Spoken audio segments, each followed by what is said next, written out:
Texas Governor Rick Perry joins us with his reaction in studio. Awesome to have you here, Governor. Thank you. Thanks for joining us. Thank you very much.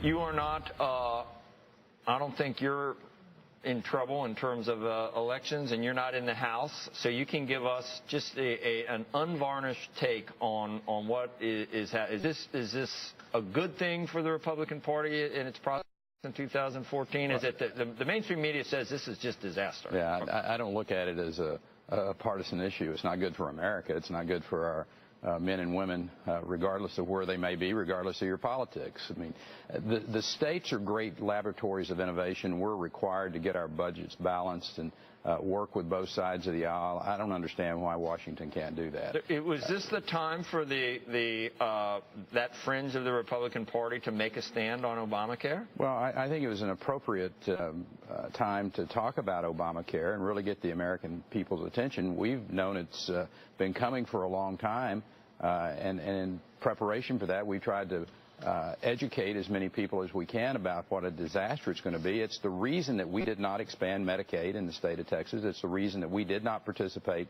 in the exchanges, because it is going to be an absolute economic disaster. But here's the bigger point for me from the standpoint of someone who has been involved in this business for almost 3 decades. I've been the governor for coming on 13 years. I sit down with Democrats and Republicans, and I negotiate, and I work with them. These are Texas Democrats. A week ago, I thought that maybe they would come to their senses in Washington, D.C., and sit down and negotiate a middle ground, or just negotiate at all. But we saw Harry Reid and the President of the United States stand up and say, we're not negotiating. This is not negotiable. Well, I've never seen anything in government that's not negotiable. So from my perspective is you had just this absolutely immovable object. And we saw Joe Manchin, who is a former governor who understands the art of negotiation, standing up and saying, you know what, we can push this off for a year. We probably would be better off to do that. You have the unions. You had the Teamsters standing up and saying, this is not good for our people. So time after time, you've heard all of these considerations that Obamacare is not what it was sold as. It's going to be very costly. It's not going to be a process that is good for the American people. Yet the President of the United States says, sorry, we're not negotiating. I got this passed without any of you Republicans, and by damn, we're going to push it through. I made the point that it might have been a tactical mistake on both party sides. Oh, I think it probably is. Because the President might benefit. The law might be better if it was worked out better over the next year. Absolutely, and the Republicans might have been better off if they let it try to go in effect today and not work well. So both sides are in these entrenched positions put there by the other side where they both might be. I think that both sides look equally poor in this from the standpoint of the American people looking for solutions to issues that face this country. How would you cover all the people in Texas that don't have insurance if you go with Obamacare? We would put health savings accounts into place, and actually we've talked about this. We would put personal responsibilities. We would have the flexibility with the federal dollars that come in rather than this one-size-fits-all. That's the problem with Washington. There are 50 different states out there. They're laboratories of innovation. Let them come up with the ways to implement health care or transportation infrastructure or education for that matter.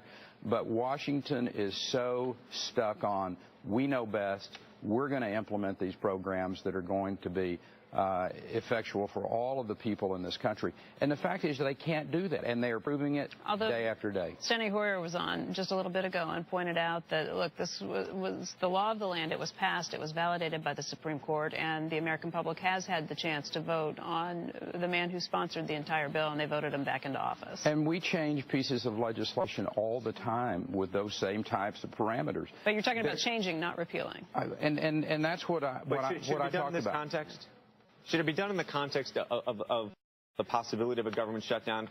Should we not go? Should we do? Is there an opportunity to do it in a different way? Well, absolutely. There should have been. I mean, the idea that you're going to, again, my way or the highway is not the way to run a government. So who gets the blame for that? I think they all get the blame for it. There's plenty to go around. Do you think then it's unfair that at the moment it appears that the Republicans are getting the blame for this? And will they really in 2014 or 16? I have no idea. Government has shut down before. I think, since Reagan's time, there's been multiple shutdowns of the federal government. It's not the end of the world. They'll get this worked out. It's great political drama. But the fact is, they need to get their business together, fund this government, and Obamacare is at the heart of the issue.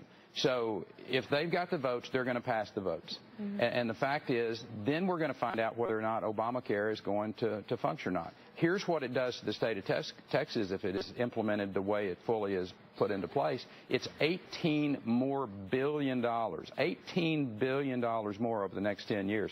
It's $100 billion of all funds. And then there's still going to be millions of people in this country, I think 31 million people in this country, that still don't have health insurance. We don't keep score in Texas by seeing how many people we can put on public assistance to judge whether or not we're successful. We judge success by how many people have a job in the state of Texas and they have the alternatives to buy insurance from various and sundry sources. That's how America should be judging success. Governor Richard Fisher's been on many times, who, one of our, he is one, I never say it, he is a favorite, okay? I will tell you that he's one of my favorites. Anyway, he's made the point, people write off success, economic success. Well, they got all that oil down there, and he says it's not what it is. It has to do with tort reform, low regulation, low taxes. He rattles off a list of things that make it easier for the private sector to succeed in Texas. What's the one thing that we need to do on a federal level to try and just jumpstart this tepid economy that we have? I would do three things. I don't think there's just one, but I think there are three things. And one is on the energy side, and he's absolutely correct. The gross state product in Texas percentage today is the same as it was in 1984 relative to the oil and gas industry. So we've had this huge growth of the Texas economy, and you've had increased cost of energy. I mean, oil and gas over $100 now. Yet it's still the same percent of the gross state product. Yeah. So expand the energy business in this country. Open up the XL pipeline. I mean, those are some simple solutions to getting a lot of people to work, just focused on the energy industry as well. I'd put a flat tax into place. And then repatriate this money that's offshore with bringing it back in here at a very low tax rate instead of this very heavy tax. And those three things I will suggest to you will kickstart this economy, and Americans will be back to work, and we wouldn't be having these conversations like they're having in Washington, D.C. And you're a striking man, and there's nothing better than a uniform, man, a striking man in a uniform. And I remember your shots when you were younger. You're an Aggie. So, Johnny, I mean, you just love him, right? I mean, you don't care what he does. Well, I do care what he does. Well, it's so exciting, though. He's the most exciting player. He handles himself fairly well. You think so? I told somebody, I'm glad they didn't have video cameras when I was 20 years old to follow me around. Yeah, yeah. And he's an exciting football player. You can't help but be excited to watch him who they're playing. He is it's awesome. Football player. And it's awesome for college football this year. Anyway, he's an Aggie. Good to be a proud Aggie. Governor, thank you for being here. Yeah. All right. When we come